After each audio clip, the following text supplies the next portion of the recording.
খুবই কম সময়ে সহজভাবে একটা কাবাবের সাথে চিকেনের রেসিপি আমি শেয়ার করছি। আসসালামু আলাইকুম। আজকে আমি কাবাবের স্বাদে ধনিয়া পুদিনা পাতা দিয়ে চিকেনের একটা রেসিপি আপনাদের সাথে শেয়ার করব। আশা করছি আপনাদের কাছে ভালো লাগবে। আপনারা শেষ পর্যন্ত আমার পাশে থেকেই এই মজার রেসিপিটা দেখে নেবেন। চিকেন অনেক রকমই রান্না করা যায়, মাঝে মধ্যে একটু অন্যরকম রান্না করলে খেতে অনেক বেশি ভালো লাগে। তাই আজকে আমি কাবাবের সাথে চিকেনটা রান্না করে আপনাদের সাথে শেয়ার করছি। এই রান্নাটা করার জন্য আমি একটা মিডিয়াম সাইজের চিকেন নিয়ে কেটে খুব ভালো করে ধুয়ে পানি ঝরিয়ে নিয়েছি। এর মধ্যে আমার লাগবে একটা পেস্ট। সেই পেস্ট করার জন্য আমার এখানে লাগছে আদা, রসুন, কাঁচামরিচ, ধনিয়া, পুদিনা পাতা।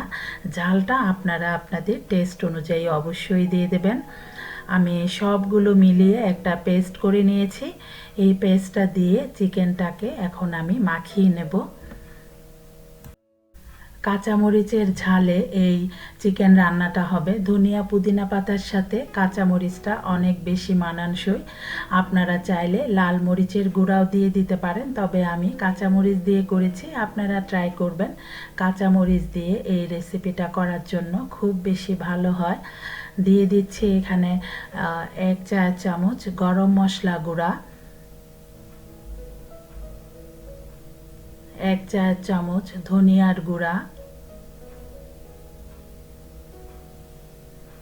এখন দিয়ে দিলাম পরিমাণ মতো লবণ আর ঝাল আপনারা আপনাদের টেস্ট অনুযায়ী অবশ্যই দিয়ে দেবেন। এখন এই চিকেনটাকে কাবাবের স্বাদ আনার জন্য দিয়ে দিচ্ছি লেবুর রস। আমি এখানে 2 টেবিল চামচ লেবুর রস দিয়ে দিয়েছি। আপনারা অবশ্যই লেবুর রস দেবেন। লেবুর রস দেওয়াতে এই চিকেন রান্নাটা পুরোটাই মনে হবে যে কাবাবেই হয়েছে। খুব মজা হয় এইভাবে লেবুর রস দিয়ে চিকেন যদি রান্না করা যায় ধনিয়া পুদিনা পাতা দিয়ে। আমি সবগুলো উপকরণ দেওয়ার পর ভালো করে মাখিয়ে 20 মিনিটের জন্য এক পাশে রেখে দিয়েছি। এইদিকে আমি 20 মিনিট পর রান্নাটা করে নিচ্ছি। চুলায় একটা প্যান বসিয়ে তেল দিয়ে দিলাম পরিমাণ মতো। তেলটা যখন গরম হয়ে গিয়েছিল এর মধ্যে আমি আস্ত জিরা দিয়ে ফোড়ন দিলাম, সাথে দিলাম এলাচ, তেজপাতা, গোলমরিচ। তারপর এখন আমি দিয়ে দিচ্ছি পেঁয়াজ কুচি দিয়ে আমি একটু ভালো করে পেঁয়াজটাকে ভেজে নিচ্ছি। দিয়ে দিলাম সামান্য লবণ, যেন পেঁয়াজটা খুব তাড়াতাড়ি নরম হয়ে যায়। পেঁয়াজটা সামান্য ভেজে নেওয়ার পর দিয়ে দিচ্ছি মাখানো চিকেনটা অবশ্যই ম্যারিনেট করে রাখবেন।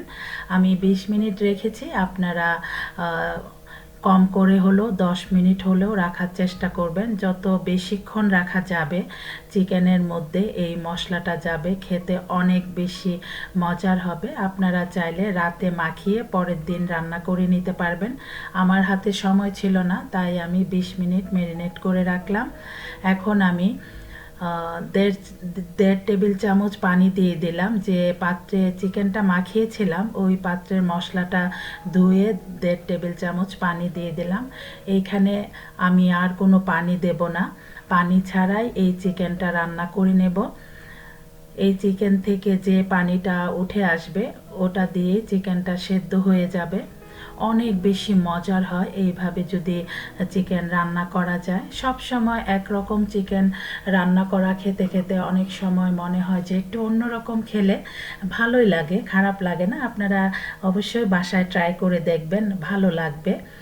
আমি সব মশলা দিয়ে সুন্দর করে মিশিয়ে নিয়ে তারপর ঢেকে আমি কষিয়ে নিয়েছি প্রায় 6 থেকে 7 মিনিট। তারপর আমি ঢাকনাটা খুলে নেড়ে দিলাম। এখন আমি দিয়ে দিচ্ছি এখানে প্রায় 1 চা চামচ ভাজা জিরার গুঁড়া। এটা আমি দিচ্ছি ফ্লেভারের জন্য, সাথে এই চিকেনটা খেতে অনেক বেশি মজার হবে। ভাজা জিরার গুঁড়া দেওয়ার পর আমি আবারও একটু মিশিয়ে নিচ্ছি। আমি আবারও বলছি আপনারা অবশ্যই এটা বাসায় ট্রাই করবেন। রুটি, পরোটা, নান দিয়ে এটা খেতে খুব ভালো লাগে। প্লেন রাইসের সাথেও এটা খেতে ভালো লাগে। পুরোটাই মনে হবে যে কাবাব খাচ্ছি, কাবাবের টেস্টটা আসে, যেহেতু ধনিয়া পুদিনা পাতা, কাঁচামরিচ, লেবুর রস সবই তো কাবাবেরই উপকরণ। এখন আমি দিয়ে দিলাম কিছু কিশমিশ। কিশমিশ দেওয়াতে এটার টেস্টটা অনেক ভালো আসবে। আমি কিশমিশ দিয়েছি, আপনারা সাথে সামান্য চিনি দিয়ে দিতে পারেন। চিনি দিলে এটার টেস্ট আরও ভালো আসবে। যেহেতু আমি কিশমিশ দিয়েছি, এটাও মিষ্টি, তাই আর চিনিটা দিলাম না। আপনারা কিশমিশ দিতে না চাইলে চিনি দিয়ে দেবেন সামান্য, তাহলে টেস্টটা অনেক ভালো আসবে। সব কিছু দিয়ে আমি ঢেকে 2 মিনিট রান্না করে নিয়েছিলাম। আমি মিডিয়াম ফ্লেমে রেখে এই রান্নাটা করে নিয়েছি। আপনারা দেখতে পাচ্ছেন আমার রান্নাটা হয়ে গিয়েছে, একদম সফট হয়েছে এই চিকেনগুলো। আমি পানি ছাড়াই এই রান্নাটা করে নিলাম। এটা এমনিতেই সেদ্ধ হয়ে যায়। আপনাদের কাছে আমার এই ভিডিওটা ভালো লাগলে প্লিজ একটা লাইক দিয়ে দেবেন। খুব বেশি ভালো লাগলে ফ্রেন্ডস অ্যান্ড ফ্যামিলির সাথে শেয়ার করে দেবেন। এখন দিয়ে দিচ্ছি ঘি। ঘিটা দেওয়াতে ফ্লেভারটা অনেক ভালো আসবে। সাথে আমি কিছু আস্ত কাঁচামরিচও দিয়ে দিয়েছিলাম ফ্লেভারের জন্য। আমার রান্নাটা পুরোপুরি হয়ে গিয়েছে। এখনও যারা আমার চ্যানেলটি সাবস্ক্রাইব করেননি, প্লিজ আমার চ্যানেলটি সাবস্ক্রাইব করে আমার পাশে থাকবেন। আপনারা ভালো থাকবেন, আমাদের জন্য দোয়া করবেন। আল্লাহ হাফেজ।